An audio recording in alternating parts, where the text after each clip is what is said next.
گھر کی رونق ختم ہو گئی.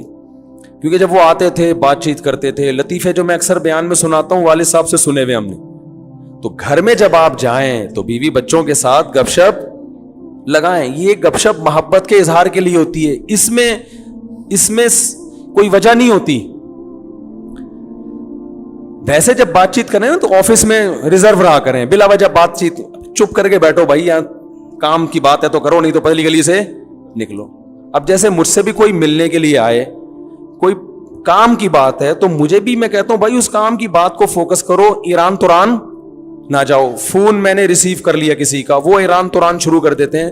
بھائی جو آپ کا مسئلہ ہے اسے آپ پوچھیں, اگر پھر بھی وہ ادھر ادھر طول دیتا ہے تو میں لائن کاٹ دیتا ہوں کہ ہم اب گپ شپ کے لیے آپ سے ہم نے بات نہیں کی ہے. گپ شپ کیا ہے تو پھر دوستی ہے, تو پھر چلو وہ ہائی وے پہ چلتے ہیں, وہاں بیٹھ کے وہ بنوائیں گے انشاءاللہ, اور پھر گپے بھی لگائیں گے.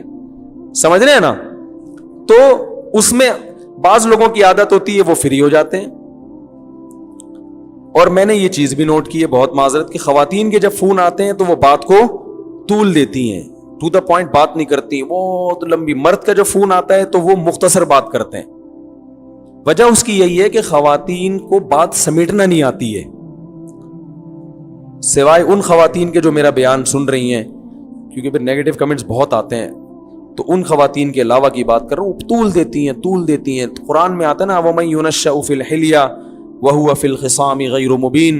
عورت کے بارے میں اللہ نے فرمایا وہ خصام میں غیر مبین ہوتی, اپنی بات کو مدلل انداز میں نہیں پیش کرتی, جذبات سے زیادہ متاثر کرتی ہیں, جذبات زیادہ غالب آ جاتے ہیں, ٹو دا پوائنٹ بات کم ہوتی ہے. تو اس میں خوب اچھی طرح سے سمجھیں. کیا کہہ رہا تھا یار میں, کہاں سے کہاں بات چلی گئی, وہ واقعہ سنا رہا تھا. تو وہ صاحب جب گھر میں آتے ہیں چپ روبوٹ بن کے نا, وہ چائے پیئیں گے, سو جائیں گے, رات کو کھانا آ جائے گا ان کے سامنے رکھا جائے گا بالکل ٹائم پہ, کھانا آیا, کھایا, تھوڑا چہل قدمی کی اکیلے, پھر سو گئے, پھر صبح اٹھے.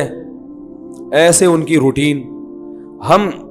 میں جب ان کا کبھی ذہن میں تصور آتا ہے تو میں اپنے والد صاحب کا آتا ہے, میں نے کہا یار وہ کتنے, جب انسان کمپیئر کرتا ہے نا, جب تک کوئی آپ کے سامنے اپوزٹ مثال نہیں ہوتی تو پھر اپنوں کی قدر کہتا ہے یار کیسے زبردست آتے ہیں.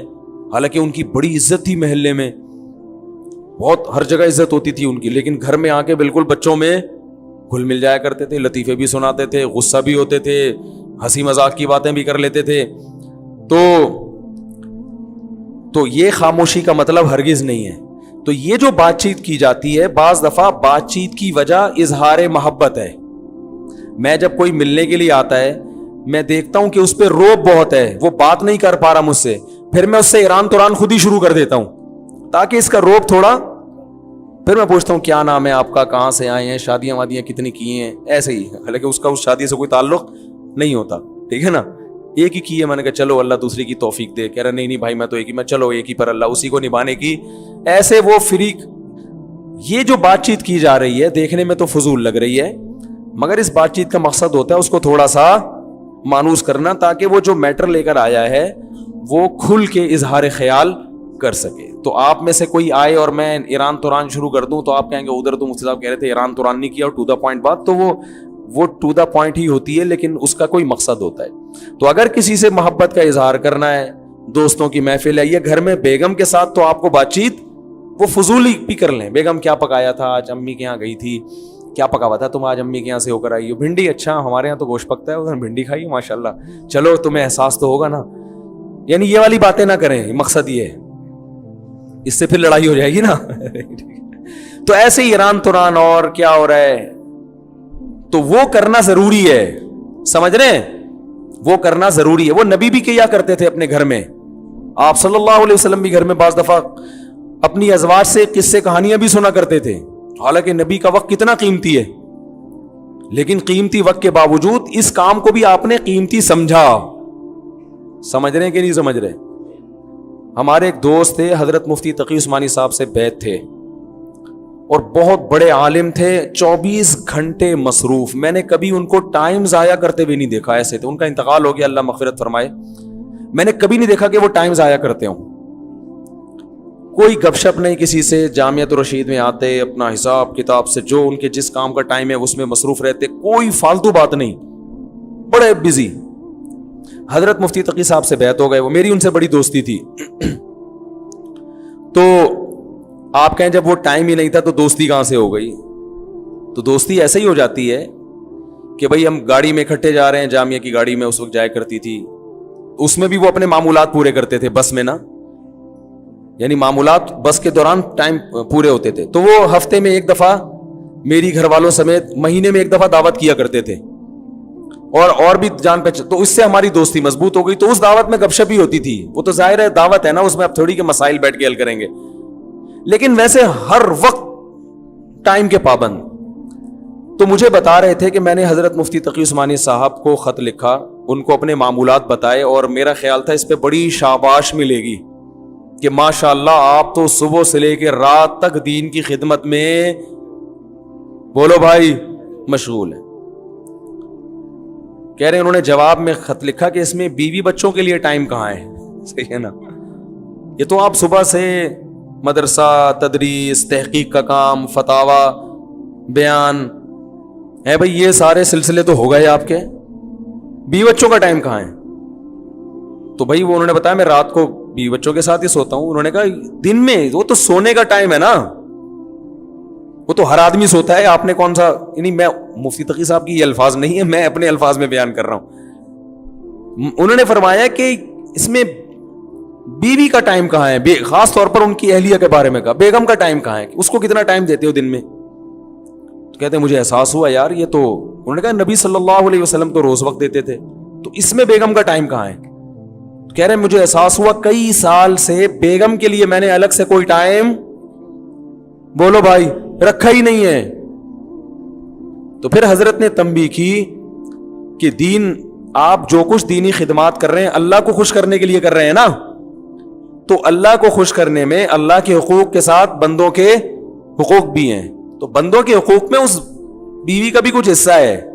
کتنے مرد ہیں کاروبار میں اپنے آپ کو کھپا دیا انہوں نے, صبح گئے رات کو آئے. ایک صاحب نے بتایا کہ میں اپنے بچوں کو انچ کے حساب سے بڑا ہوتے ہوئے دیکھ رہا ہوں, کیونکہ جب میں گھر سے نکلتا ہوں صبح تو بچے سو رہے ہوتے ہیں, جب واپس آتا ہوں تو سو چکے ہوتے ہیں.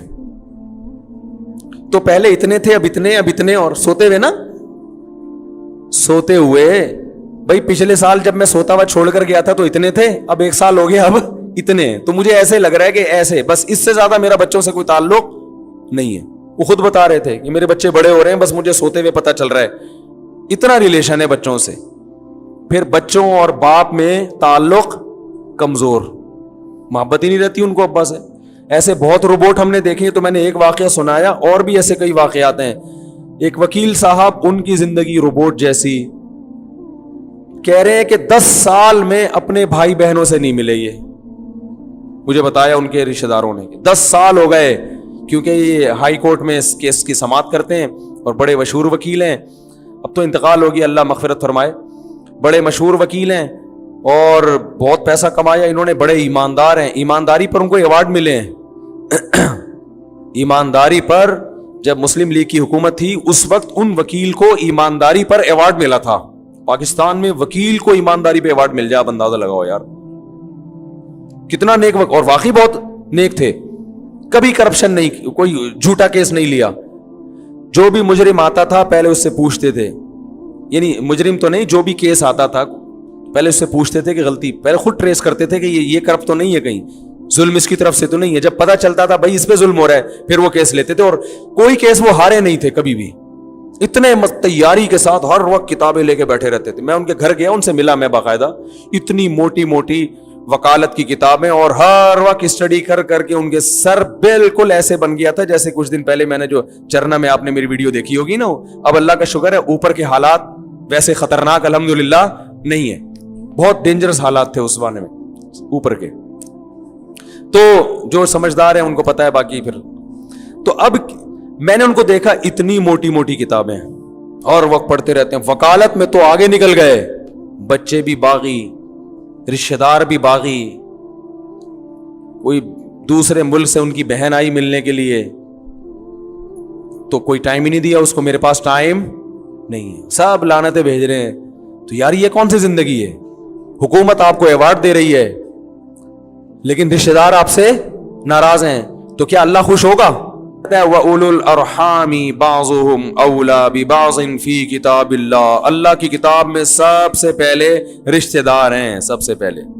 آپ کیس کی سماعت کریں، آپ کیس اتنے لیں جتنے اپنے گھر والوں کو اور رشتے داروں کو ٹائم دے کے جو وقت بچے اس میں آپ لگائیں، آپ سارا ٹائم اسی میں برباد کر دیا تو یہ بڑا ظلم ہے۔ تو خاموش رہنے کا مطلب یہ نہیں ہے کہ گھر میں جا کے بھی ناک پہ مکھی بٹھا کر خاموش ہو جائیں، وہاں جائیں، رشتے داروں میں جب جاتے ہیں تو ٹھیک ہے، گپ شپ ہوتی ہے، بات چیت ہوتی ہے، وہ تو ایران توران چلتا ہے،